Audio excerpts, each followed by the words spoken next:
The corridor of Shelter 12 had become a throat of fire. General Varaxis' corps pushed through it anyway, armor whining as heat soaked its plates. His visor painted the world in tactical overlays, exit vectors, oxygen density, friendlies in green. The map insisted this was a non-combatant ward. The map had not listened to the Inquisitor's order. Extract leverage, Male Vera had said over comms, voice velvet over screams. Compliance is cheaper than occupation. Varaxis stepped over fallen beam, boots splashing through melted polymer and water from ruptured pipes. The air tasted like copper even through filters. He expected the usual sounds of a raid's aftermath. Instead, he heard a baby. Not loud. Stubborn, thin, furious, alive. He followed it to a nursery alcove where the ceiling had collapsed in a ragged V. A cradle lay pinned beneath a girder, its canopy fused into a black ribbon. The cry came from a pocket of shadow under wreckage. "Thermal red?" he asked. Lieutenant Sarin answered from behind him. One small heat signature. Weak. Shielded by debris. Varaxis sank to one knee. His servos growled as he wedged a gauntlet under the beam and lifted. Metal screamed. The girder rose a finger's width, then two. He slid his other arm into the gap and found a bundle wrapped in smoke-stained cloth. The infant's face was red with effort. Wet lashes clung together. When his fingers touched her, her cry hitched, then returned, angrier, as if offended by rescue. "Easy," he murmured, surprised at his own softness. He pulled her free and drew her against his chest. She was lighter than his sidearm. Her tiny hand closed around the edge of his breastplate and held as if she'd anchored herself to the only solid thing left. Behind him, someone coughed, a wet, tearing sound. A human woman lay half-propped against the wall, blood darkening her sleeve. One eye was swollen shut. The other fixed on Varaxis and the child with a focus that cut through pain. "You took the wrong one," she rasped, and then laughed, a sound like broken glass. Varaxis rose. "She will ensure compliance." The woman spat ash. "No, General. She ensures consequences." He had interrogated 100 worlds. He knew threats and begging. This was neither. It was certainty. "What is her name?" he asked. The woman's gaze shifted to the infant, and for a heartbeat the hard edge softened into grief. "Ilara," she said, swallowing. "Ilara. Yaga."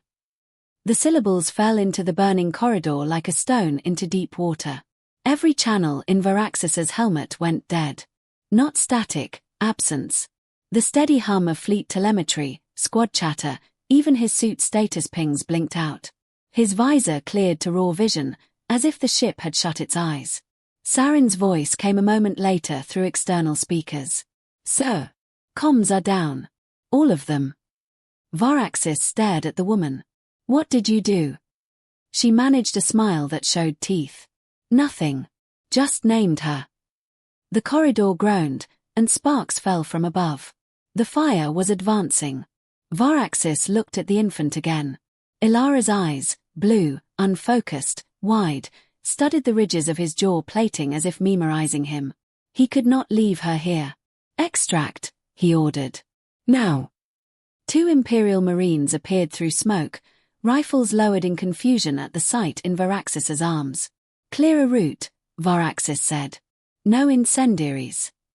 Outside, the colony's main street was a canyon of wrecked vehicles and drifting embers. Dropships hovered like predatory insects, their floodlights painting survivors in harsh white.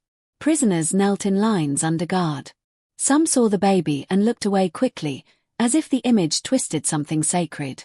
Inquisitor Vera strode through the ash as if it were a carpet. His coat remained immaculate. His eyes, pale and bright, flicked from Varaxis to the infant and lingered with avid interest. "Magnificent," Vera said.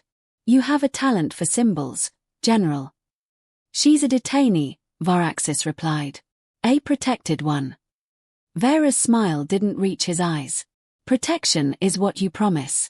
Fear is what they feel. Bring her aboard the Vigilant Oath. We will broadcast the Empire's mercy. Her medical condition comes first."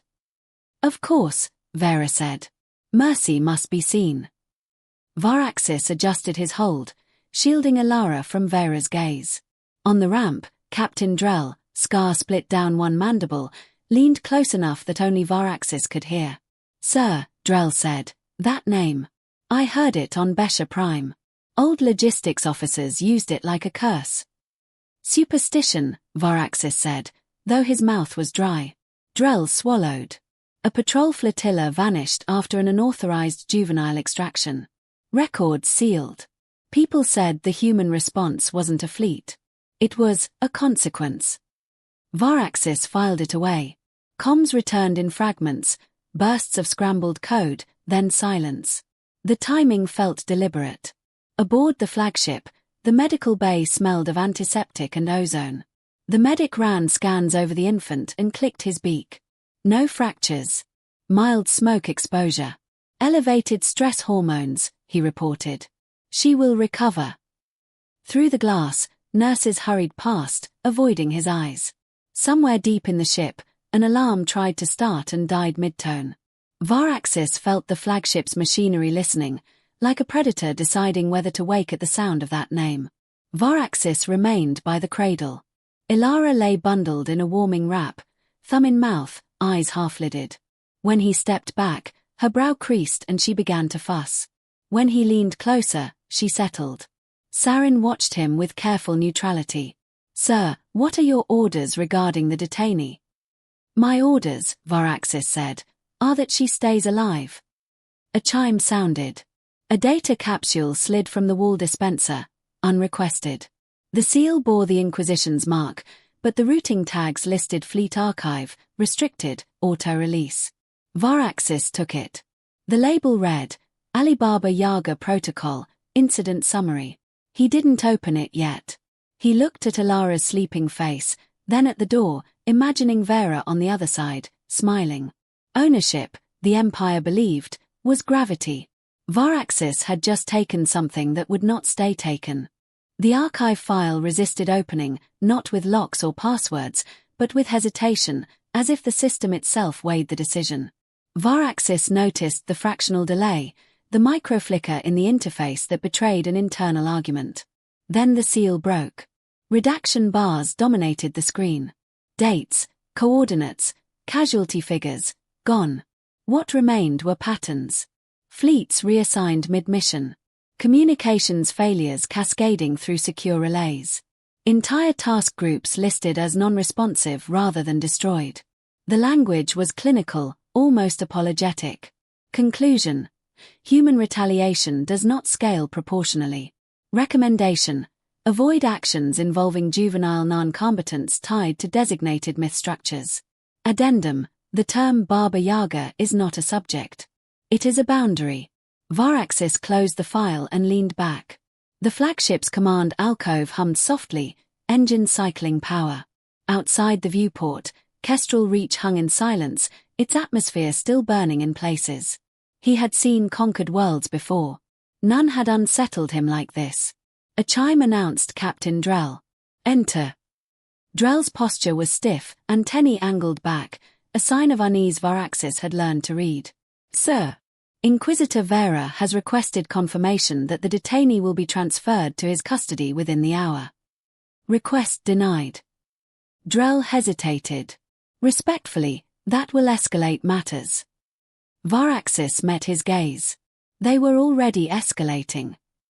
Drell exhaled slowly. Crew chatter is increasing. Some recognize the name. Others just know something feels wrong. "Fear spreads faster than fire," Varaxis said. "Keep them busy. Rotations. Drills. No rumors." "Yes, sir." Drell paused at the door. "For what it's worth. I think you're right." When the door sealed, Varaxis returned to the medical bay. Ilara was awake. She lay on her back, fists clenched, eyes tracking the lights above. When Varaxis stepped into view, her attention snapped to him with startling focus. A gurgle escaped her, half curious, half demanding. "You again," he said quietly. The medic glanced up. "She responds to you more than anyone else." "That's not possible." The medic's crest lifted. "Yet." Varaxis rested a finger against the edge of the cradle. Ilara's hand found it instantly, fingers rapping with surprising strength. The contact sent an unfamiliar jolt through him. Not fear, not tenderness, something closer to obligation. A soft alarm chimed elsewhere in the ship, then cut off. Sarin appeared in the doorway. "Sir, we intercepted a transmission. It shouldn't have been able to reach us." "From where?"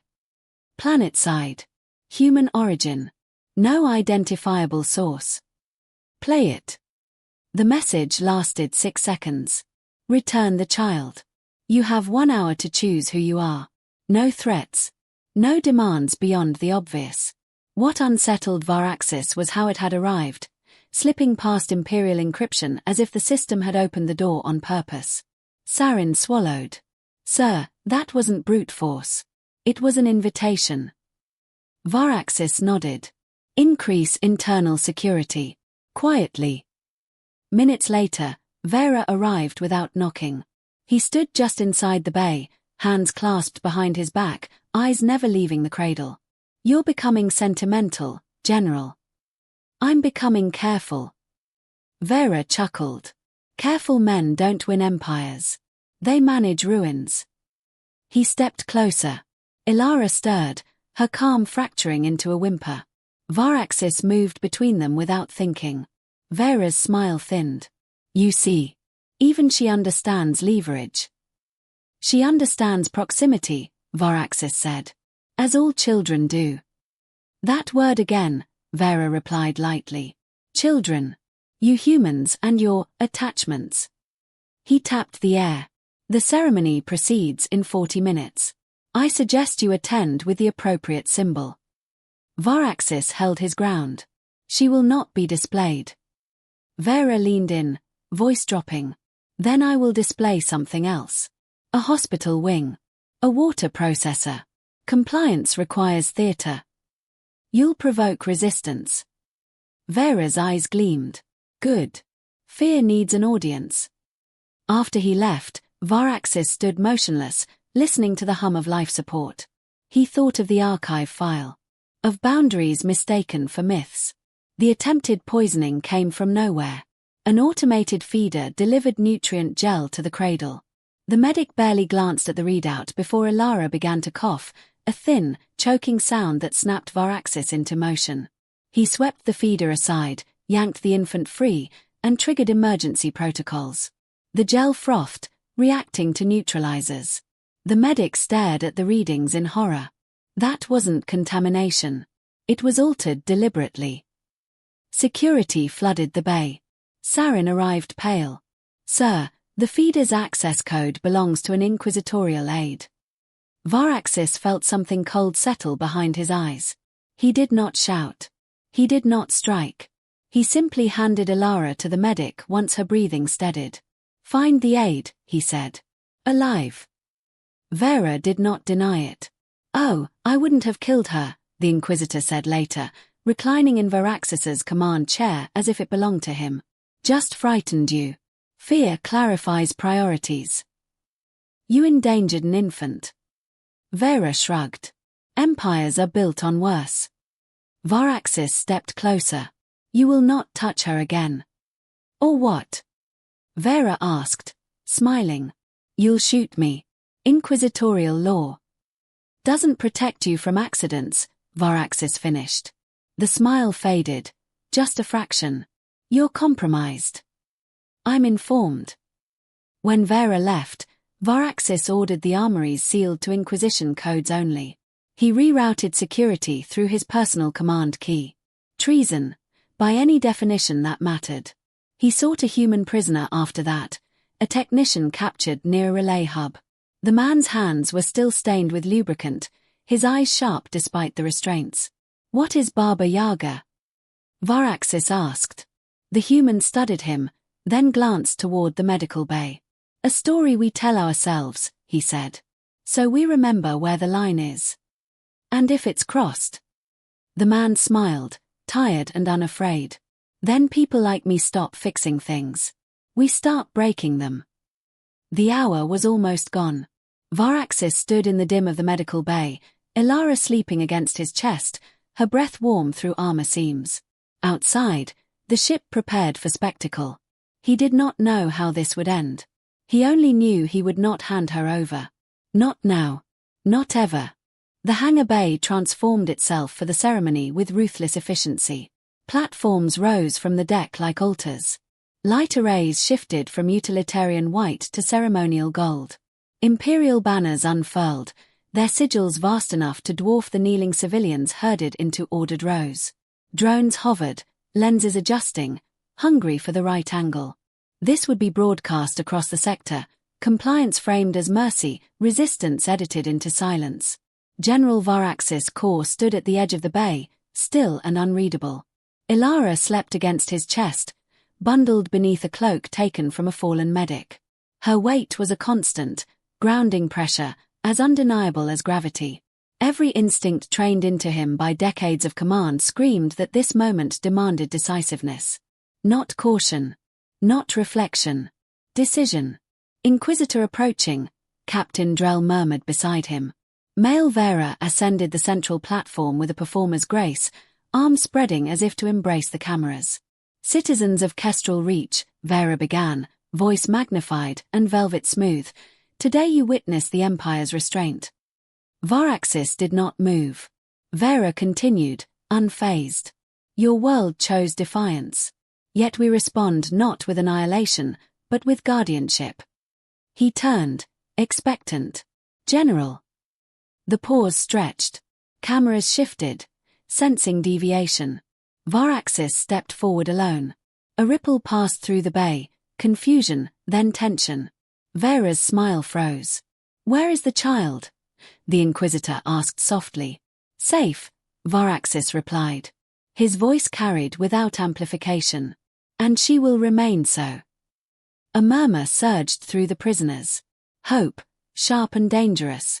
Vera recovered quickly. General Kor appears fatigued, he said lightly.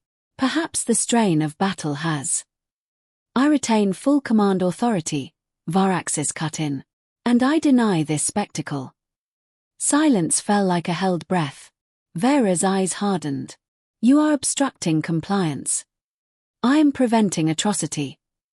The word landed heavy. Officers along the catwalk shifted, hands tightening on weapons. Varaxis felt the balance tip. This was no longer rhetoric. It was alignment. Vera exhaled and tapped his wrist. Inquisitorial protocol, he announced. General Varaxis' corps is hereby relieved of. The lights went out. Not darkness, emergency crimson, pulsing. Doors slammed shut across the bay. The banners froze mid-furl. Varaxis moved. Delta teams, he snapped into his private channel, execute contingency. Marines loyal to him broke from formation, rifles coming up, not toward civilians but toward the catwalk junctions where Inquisition troops were already advancing. The first shots were silent, stunners tuned to incapacitate, not kill. Varaxis had ordered that too. Chaos erupted, controlled and contained. Screams echoed, but no one fired into the crowd. Vera shouted something lost in the din. Varaxis turned and ran. The maintenance corridors beneath the hangar were narrow, all pipes and humming conduits. He took them at a sprint, armor dampening impact, Ilara tucked close, her head beneath his chin. She woke as alarms blared, eyes wide, but she did not cry. Almost there, he told her, unsure why. The corridor ahead shimmered, and resolved into figures that had not triggered any alarm. Humans. 4 of them, armored in mismatched plates and fabric, weapons slung low. Their leader raised a hand. Easy, she said. We're not your enemy. Varaxis stopped, weapon half raised. You're aboard an Imperial flagship. Temporarily, the woman replied. Her gaze dropped to Ilara, and something fierce crossed her face. You kept her alive. I intend to. A heartbeat passed. Then the woman nodded. Good. That saves time. Behind them, explosions rattled the hull, not destructive, surgical. Systems failing in sequence. The ship groaned like a living thing under anesthesia. You did this, Varaxis said. We prepared, the woman corrected. Years ago. You people have patterns. Another human stepped forward, young, eyes bright. When you took her, certain switches flipped. Old code woke up. The ship started listening. Varaxis absorbed that without comment. Vera will vent this deck if he can. Already locked out, the leader said. But he's cornered. That makes him dangerous. She extended her arms. We're here to extract Ilara. Varaxis hesitated. Not because he doubted them, but because he understood what letting go meant. If I help you, he said, I become a traitor. You already crossed that line, she replied gently. You just did it quietly. Comms crackled in his ear. Captain Drell, breathing hard. Sir, Inquisition forces attempting to seize civilian blocks. We're holding, but... Varaxis made his choice. Evacuation routes, he told the humans. I'll clear them. The woman studied him, then smiled without humor. That's the right kind of treason. They split. Humans vanished into access shafts like ghosts. Varaxis doubled back toward the detention decks, barking orders, redirecting squads, overriding locks. He used the Empire's own efficiency against it, turning rigid procedure into blind spots. The prisoners moved fast when freed. No cheering. No chaos. They had practiced this in their heads 1,000 times. Near the junction to the primary airlocks, Vera waited. He held Captain Drell at weapon point, blade pressed to exposed neck plating. His composure had cracked. The mask was gone. Drop her, Vera snarled. Or he dies. Varaxis stopped, squared his stance. Ilara whimpered softly. You lose, Varaxis said. The ship. The broadcast. Your leverage. Vera laughed, shrill. You think this ends because you feel noble. His eyes flicked to the child. Give her to me. No. Vera's blade bit deeper. Drell gasped. Varaxis moved, not forward, but sideways, shifting angle, forcing Vera to track him. A fraction of distraction. Enough. The ceiling above Vera collapsed in a shower of sparks as a human charge detonated precisely. The Inquisitor stumbled, grip breaking. Drell fell away, rolling clear. Varaxis closed the distance in 2 strides and struck Vera's wrist. The blade clattered away. Marines swarmed, weapons trained. Vera screamed, rage distilled. You've doomed us all. Varaxis looked down at him. No, he said. I chose a line. The evacuation craft punched through the hull moments later, docking clamps biting clean. Humans poured through, guiding civilians aboard. Ilara reached toward the leader, fingers opening and closing. Varaxis hesitated one last time, then handed her over. She looked back at him, solemn, as if memorizing his face. The leader met his eyes. This won't be forgotten. I know, Varaxis said. As the craft pulled away and the alarms faded into distance, Varaxis turned back toward the waiting guards. Treason, he thought, did not sound like thunder. It sounded like a child breathing safely somewhere beyond your reach. The vigilant oath survived by minutes and margins. Power stabilized in staggered bands as human countermeasures disengaged, leaving systems bruised but breathing. Fires burned out behind sealed bulkheads. Gravity wavered once, twice, then settled. The ship felt older afterward, as if it had learned something it could not forget. General Varaxis Kaur stood on the command deck, hands clasped behind his back, armor scarred and dim. Around him, officers waited in careful silence. No one spoke the Inquisitor's name. Captain Drell entered with a medic at his side, a fresh seal across his neck plating. He bowed his head. Evacuation complete. Civilians clear. Human craft disengaged without further damage. Varaxis nodded. Casualties? Minimal. Lower than any compliance action I've seen. A bitter truth. Mercy, executed efficiently, left fewer ghosts. Status of male Vera? Varaxis asked. Drell's mandibles tightened. Secured. Alive. His, demanding jurisdiction. Let him demand, Varaxis said. Log everything.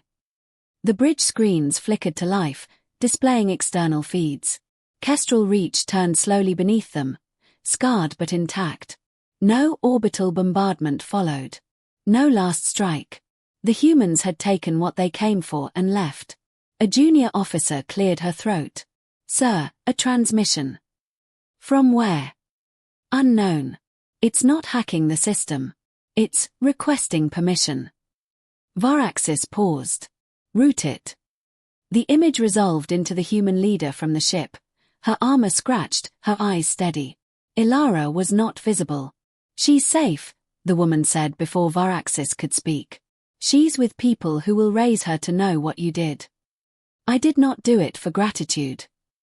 "I know." The woman hesitated. "You'll face consequences." "Yes." A thin smile. "So will the Empire." The feed ended. Silence returned, heavier than before. Hours later, the tribunal convened in the ship's strategic chamber.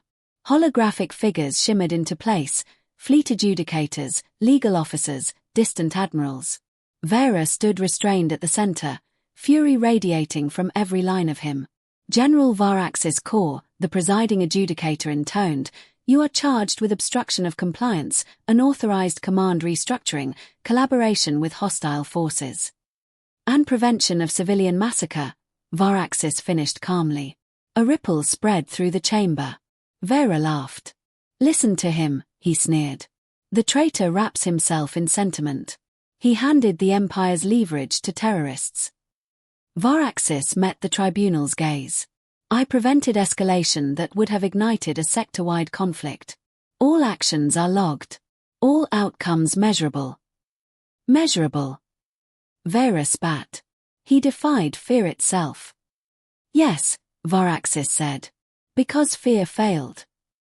The adjudicator raised a hand. "General, explain your refusal to surrender the human detainee."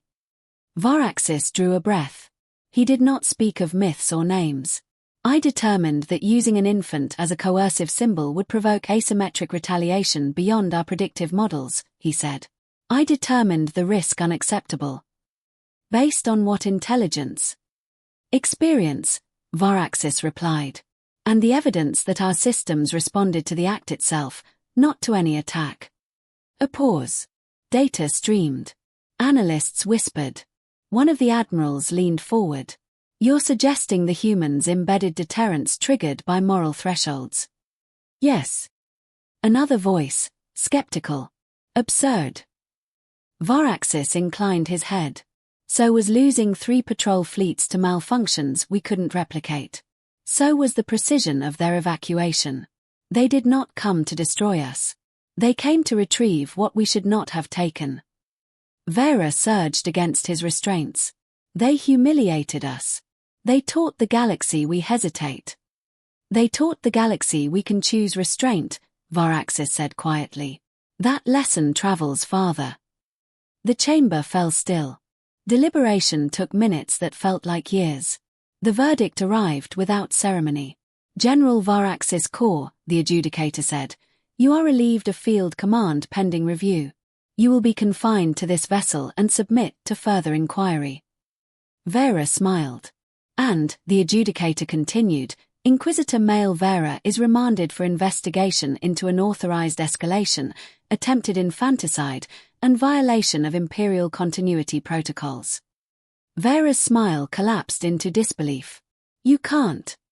"Remove him," the adjudicator ordered. As guards dragged the Inquisitor away, Varaxis remained still. The tribunal dissolved. Later, alone in his quarters, Varaxis removed his armor piece by piece. Beneath it, he felt smaller, older. The cradle sat empty in the corner, cleaned and folded away. A data slate chimed. An archival update, classified, auto-generated. Revision, Alibaba Yaga Protocol. Status, reclassified. Summary, the designation does not represent a threat entity. It represents a human red line. Crossing it results in coordinated, non-total war response designed to protect non-combatants and impose deterrence without annihilation.